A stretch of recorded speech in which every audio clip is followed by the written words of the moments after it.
Mga igsuon, unsa may atong pamalandong gikan sa ebanghelyo karong adlaw. Nga kada usa nato gitanom sa Dios diri sa kalibutan nga gagmay pang liso. Pero pag uli na nato balik niya, dapat dagko natang kahoy ug daghan natag bunga.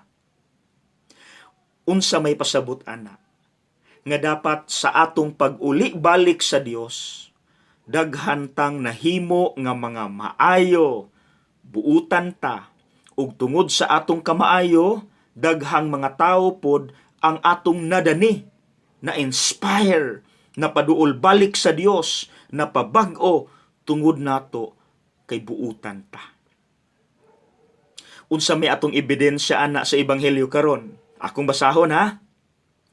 Miturok kini katong liso nga gamay ug nahimong kahoy ug diera nagsalag ang mga langgam sa mga sanga niini. Ganahan mo duol ang mga langgam sa dagkong kahoy kay dili sila mainitan, makasalag sila, dayon daghan pagyug bunga nga makaon. Dapat ingon ana ta. So ang pangutana, duulunon ba ta og tao? Are we approachable? Ganahan ba ang mga tao muduol nato kay buutan ta? Sama pananglit na ako'y kaila. Ambot bitaw padre. Dili ko dato. Usahay gani maapikhan kog kwarta pero nganong duulunon man kog tao. Nganong kabalo sila nga dili ko dato pero diri man sila mangutang nako, manghulam, magsulisit, magpatabang. Mutabang rapog ko unsay naa nako padre. That's it. Batasan. Niduol sila nimo dili tungod kay daghan kag kwarta kundi sayon kang maduulan, approachable ka kay buutan ka, buutan ka. Mauna mga igsuon ang pasabot sa ebanghelyo karon. Pero abi ninyo, lisod kay na kabuton. Kay ang Yawa gusto niya ang dautan maoy ma-focus sa mga tao about nato. Dapat pangitaan tag sayop.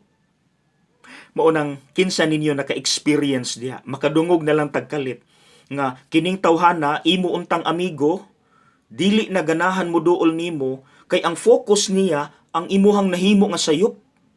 Nga gamay raman unta to kumpara sa kabuutan nimo nga haskang dakuha.